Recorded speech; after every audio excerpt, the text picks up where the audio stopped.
Let's talk money because it matters. That's our Money Matters feature now with 2025 heading to its final stretch. Maybe you feel despondent, disappointed, and you're like, I couldn't save in the year 2025, and it feels like a disaster.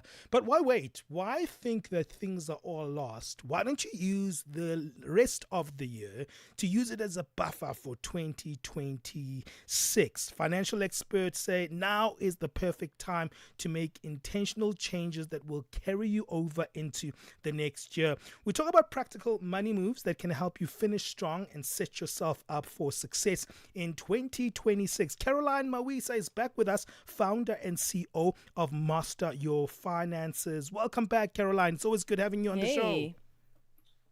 Thank you so much, Benjamin and Palesa.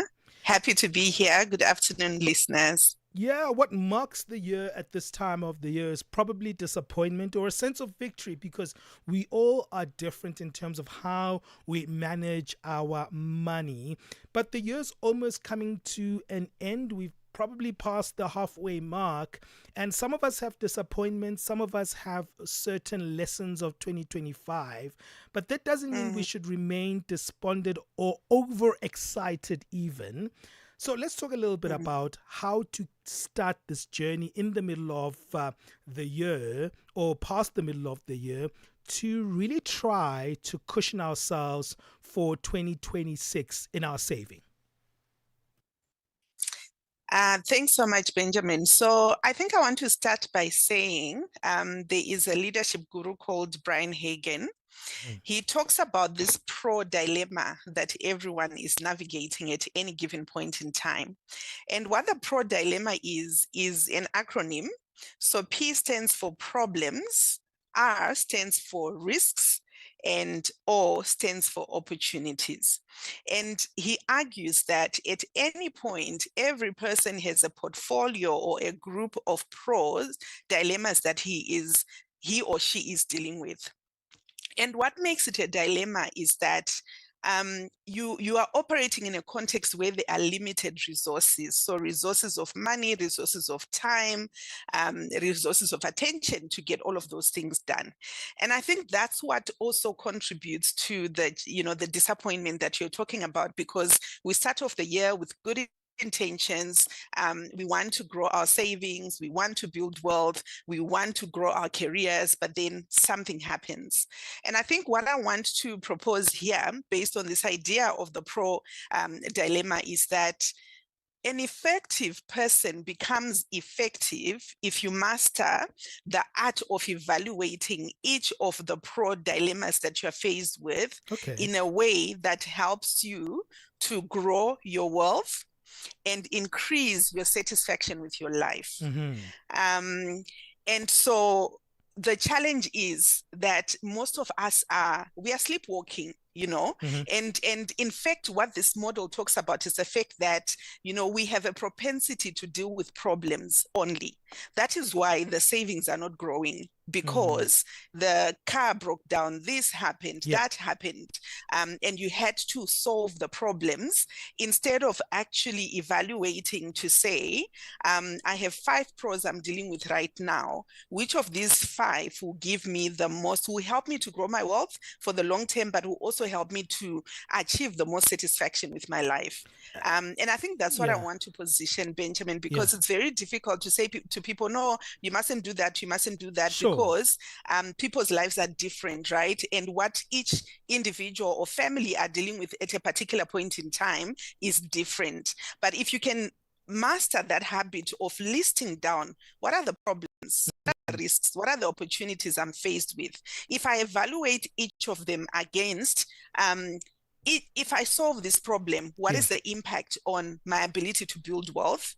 Or my ability to destroy my wealth? Because sometimes you can ignore that SARS bill, and then what does SARS do? They just go and debit your account when you're not, you don't talk about when you're not aware, that right? one is painful. But if you are deliberately working through your portfolio of the pro dilemmas and then prioritizing based on, your need to grow your wealth, your need to, to live a satisfactory life, I think that will force force us to stop just fixating on problems, because I think that is really the problem. We're solving problems all the time. Yeah. So, your need to build your wealth, but it's really, really important.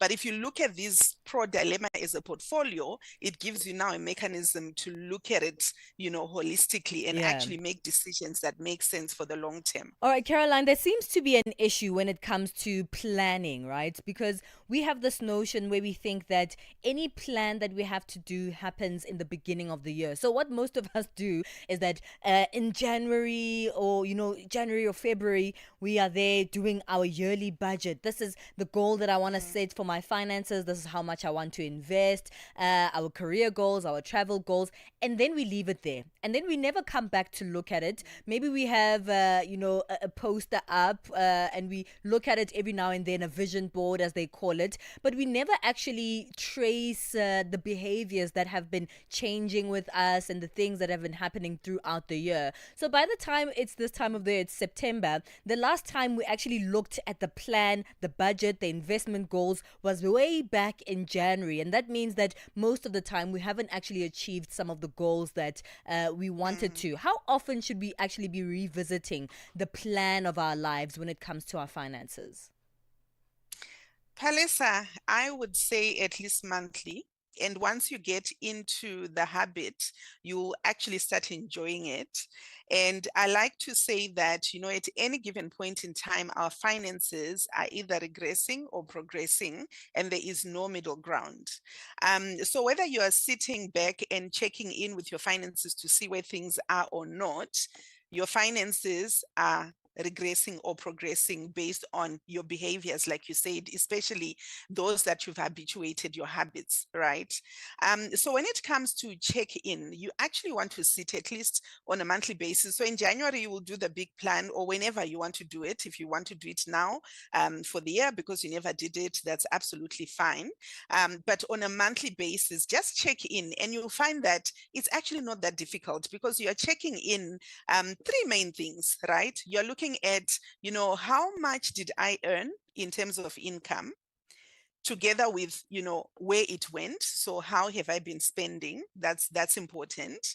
But you also want to check whether, how you've been growing your assets. So when I'm talking about assets, I'm talking about the money you're keeping back in your life. So, did you buy property? Has your property increased in value? Did you contribute to your retirement? Did you build some savings? Those are all assets which have the potential of coming back and helping you in the future. The third thing you want to watch are the liabilities. So where am I sitting in terms of my borrowing? Have I increased my borrowings from the previous period to now? And if there's justification, that's fine, as long as it's within appetite and you can afford it. But if you're not sitting back and, checking in on the progress, like I mentioned, I like to think about it in the terms of agriculture. I don't know about you guys, but when we were growing up, we used to go to the fields, right? Okay. And you had to go and dig the ground, and then you actually had to see the maize, to sow the maize seeds. But if you left it, what happened? Weeds, right? So checking in for me is almost like that process. We had to go back and remove the weeds so that your plants can grow beautifully, and you can make sure that the plants are indeed growing. All right, That's Caroline, we have to take a bit of a break. I me. love that example of the weeds and the seeds, right? Because at times you can plant in and you can just leave things there, but you are not watering that field and you're not checking in with it. And I think that was a great example. We'll continue with that example. What do you check when you are examining your field, and how do you actually remove the weeds to make sure that you have a great harvest? Stay there with us on the line, Caroline. We are on Open Views Audio Bouquet, Channel 628. Gender-based violence is destroying lives and tearing communities apart. It happens in homes, in schools, At workplaces, and too often in silence. But it doesn't have to continue. If you see it, speak out. If you are hurting, reach out. because doing nothing is not an option. Listen to all 19 SABC radio stations from Wednesday, 23rd of July for hard talk, discussions, advice, dramas, educational shows, and interviews around GBV with experts, survivors, lawmakers, and the whole country affected by gender-based violence. For all your favorite SABC radio stations, call 0800 428 428 to report abuse or get help. GBV, it ends with you. This message is brought to you by the SABC. Get set and be ready to go. On the Move with Palesa Tau and Benjamin Moshatama. 2025 is coming to an end, but when it comes to our money, are we really sure what we have ahead of us and how we can also make 2026 a successful financial year? We're still unpacking this with Caroline Marwisa, founder and CEO of Master Your Finances. You gave a great example about checking in with your crop, and that's, in terms of the budget or your money every now and then. You said monthly, and sometimes it feels like on a monthly basis, what we're actually doing is just like separating our money, right? Saying, okay, this is how much I have this month. This is how much goes to the groceries. This is how much goes to this. This is how much goes to that. And this is how much I'm going to be left with, if any, for many, many people. So is this how the strategy that we should be taking on a monthly basis, especially when it comes to this time of the year? How do we actually plan if we have those limited finances? Thanks so much, Palesa. So I say there are four things really that contribute to the outcomes and results we have when it comes to our money. So the first thing is the amount of income that you've generated. And obviously with income, you want to generate the maximum you can generate, right? Based on your potential and the kind of business you're in. The second thing is how you are spending that money. So if you think about it, if you make the income and you spend all of it, you're always starting from zero, right? But you want to make the money and then spend some, because you do need to live for now, but then send some into your future. So spending then is important. And with that, you want to make sure that you are sending some of your money to the future.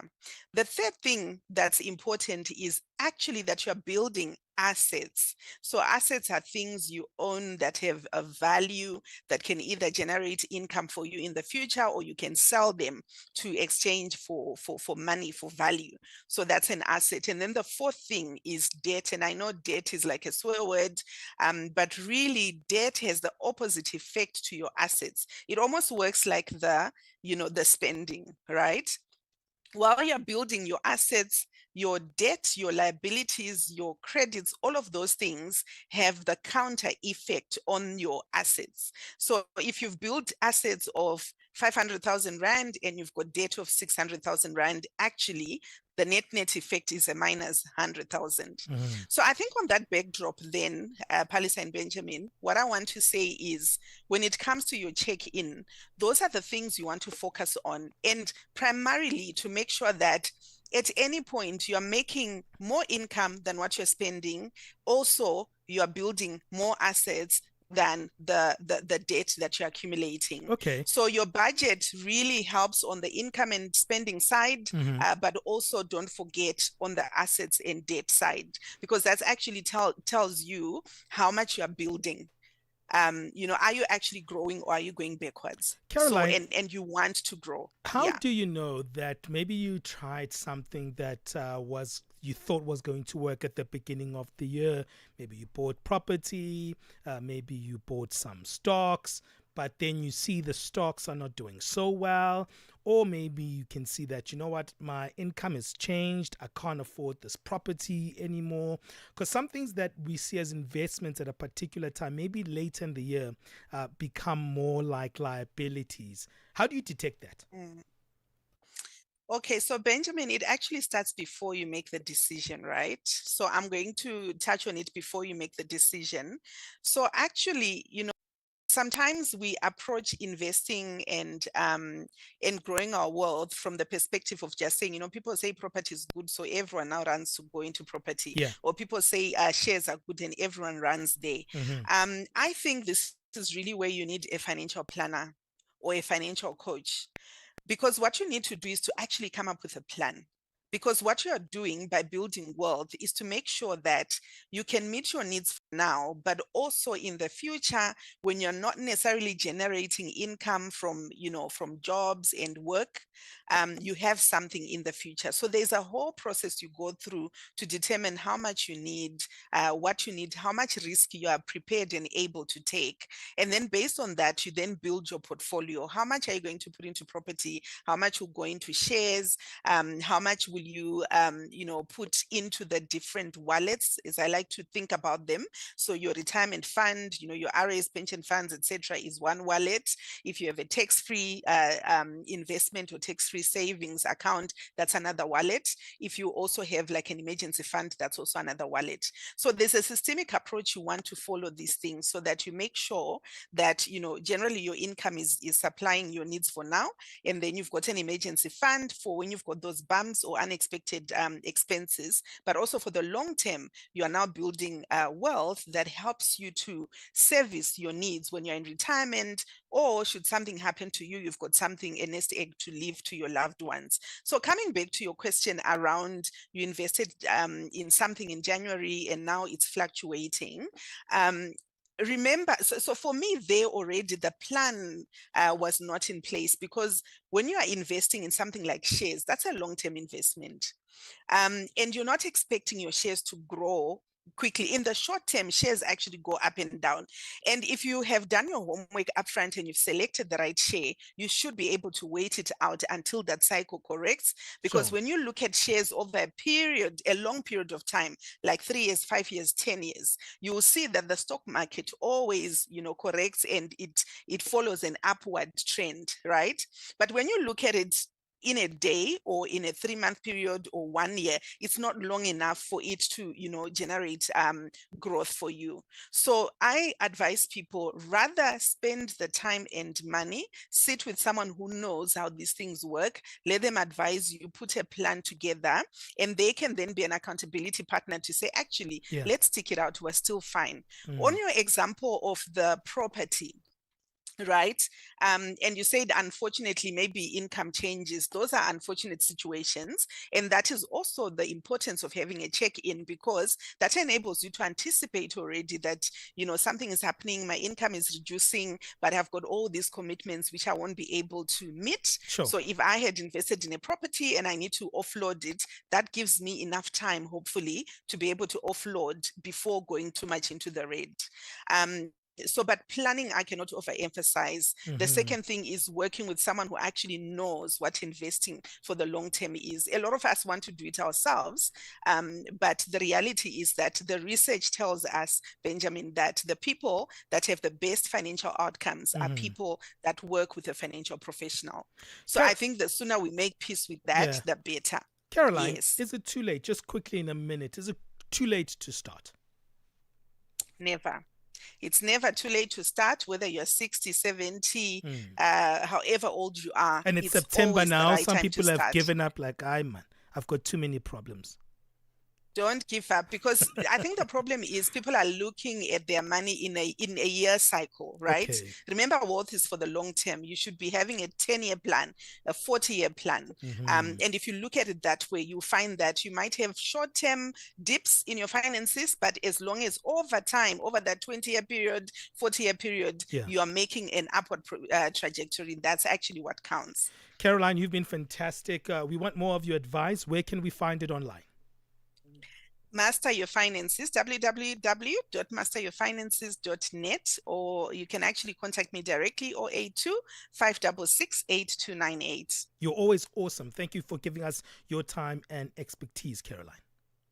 Thank you so much for having me, and thank you, listeners. That's Caroline Marwisa, founder and CEO of Master Your Finances, saying it's never too late. So it doesn't matter how old you are, doesn't matter if it's September right now, maybe the year looks great, but at least you can start now. Let's try, guys. What do you think of that one? Can we start? +2763 406 9126. That's our WhatsApp number where you can text and voice note.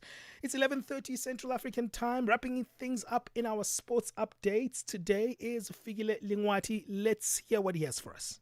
Get the news, music, and lifestyle of Africa on Channel Africa, the African perspective. Sports on Channel Africa. The African Perspective.